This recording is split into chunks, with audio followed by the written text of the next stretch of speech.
जय मसिह यहाँ सबैजनालाई फेरि पनि यस नयाँ भिडियोमा तपाईँलाई स्वागत छ र तपाईँहरूको माझमा आज पनि मैले परमेश्वरको जीवित वचन लिएर आएको छु। भिडियो स्किप नगरिदिन हेरिदिनु होला र सुनिदिनु होला। र आजको वचन छ येशू कहाँ आउँदा साँचो विश्राम पाइन्छ।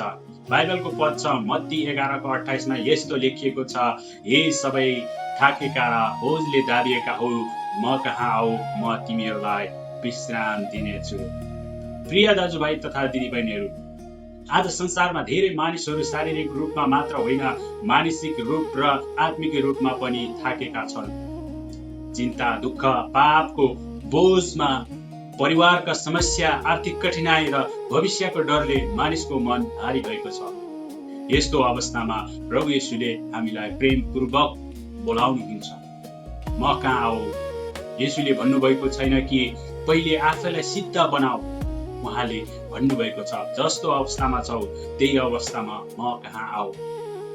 किनकि उहाँले मात्र हाम्रो बोझ उठाउन सक्नुहुन्छ। संसारले क्षणिक आराम दिन सक्छ, तर येशूले दिने विश्राम स्थायी हुन्छ। उहाँले पापबाट क्षमा, मनमा शान्ति, जीवनमा आशा र भविष्यको निश्चितता दिनुहुन्छ। यदि आज तपाईँ कुनै बोझले दबिनु भएको छ भने त्यो बोझ एक्लै बोक्ने प्रयास नगर्नुहोला। आफ्नो प्रार्थना, आँसु र जीवन प्रभु येशूको हातमा सुम्पनुहोस्।